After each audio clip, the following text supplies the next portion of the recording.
بمقربة من المركز الجهوي للأنكولوجيا وكلية الطب والصيدلة والمعهد العالي لمهن التمريض وتقنية الصحة. تميز عملياتي في خدمة الصحة بجهة طنجة طوان الحسيمة يجمع بين الابتكار والنزاهة والأخلاق والالتزام والجودة،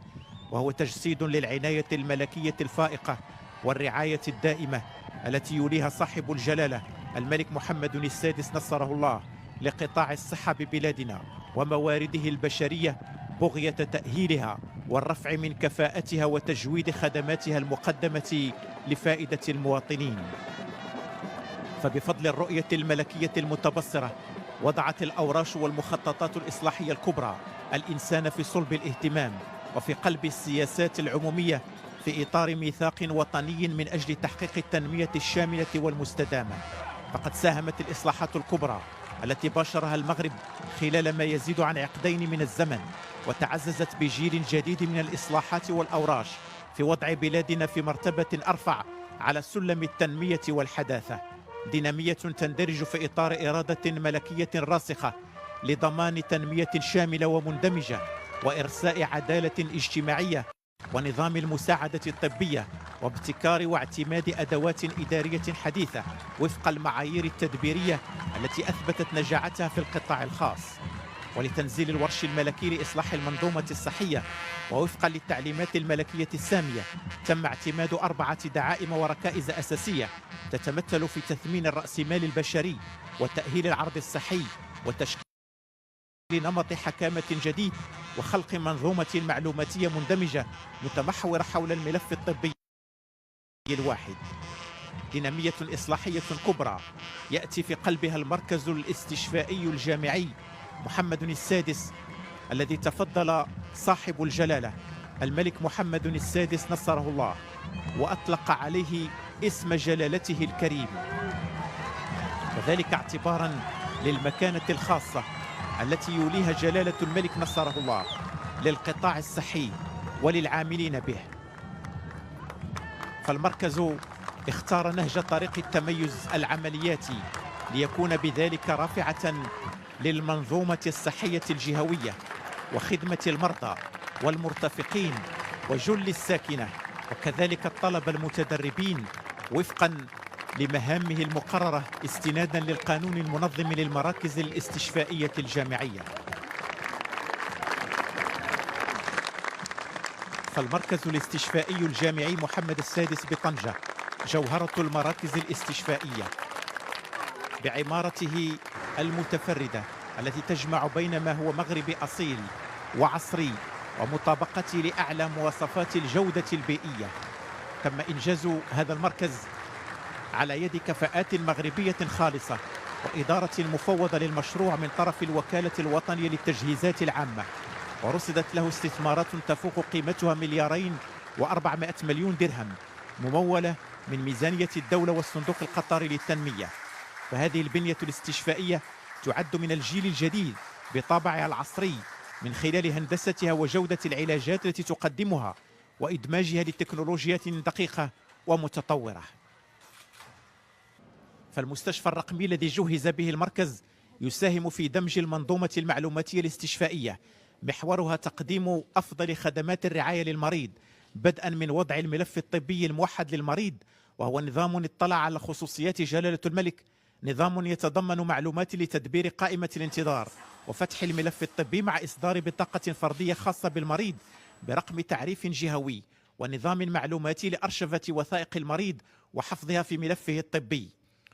وانطلاقا من مكوناته وأقسامه وتخصصاته يتطلع المركز الاستشفائي الجامعي محمد السادس بمهام العلاج، حيث يقدم الرعاية من المستوى الثالث والرعاية العامة والمتخصصة والجد متخصصة للمرضى في حالات الطوارئ أو في حالة الأنشطة المبرمجة، بالإضافة إلى اطلاع المركز بمهام التدريس والتي يقدمها بشراكة مع كلية الطب والصيدلة والمعهد العالي لمهن التمريض وتقني الصحة وغيرها من الهياكل التعليمية العامة أو الخاصة، ليسهم بذلك في التعليم الطبي والصيدلاني الجامعي وما بعد الجامعي، ويشارك في التدريب العملي للممرضي وتقني الصحة.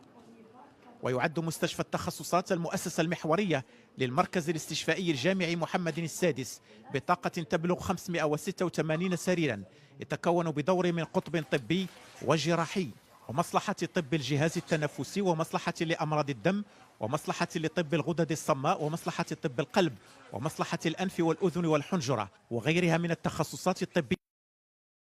ويشتمل المركز الاستشفائي الجامعي محمد السادس لطنجة على مستشفى الأم والطفل بطاقة 211 سرير، والذي يضم قطبا طبيا جراحيا، وقطب طب المستعجلات والإنعاش، ومصلحة طب الأطفال، ووحدة المساعدة الطبية على الإنجاب.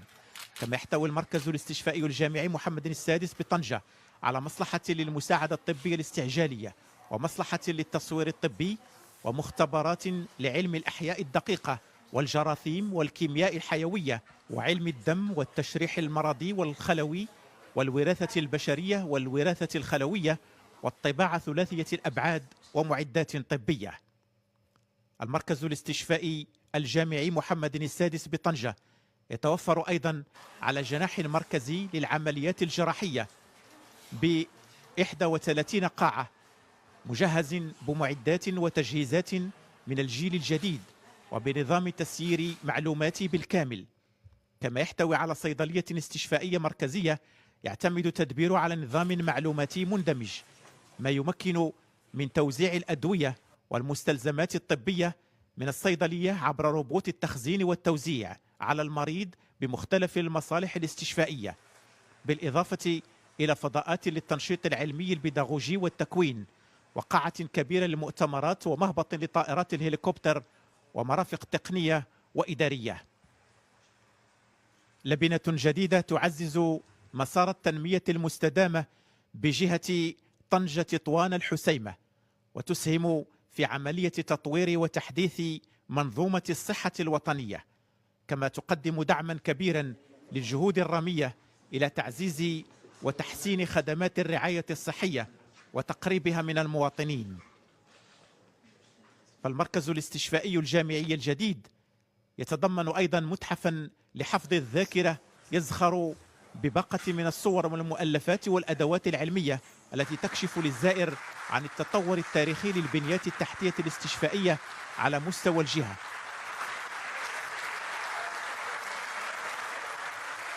مركز استشفائي جامعي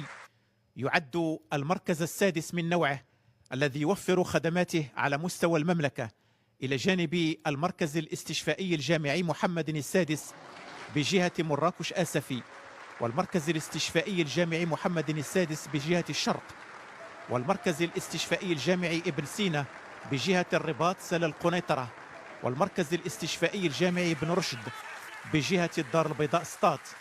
والمركز الاستشفائي الجامعي الحسن الثاني بجهة فاس مكناس.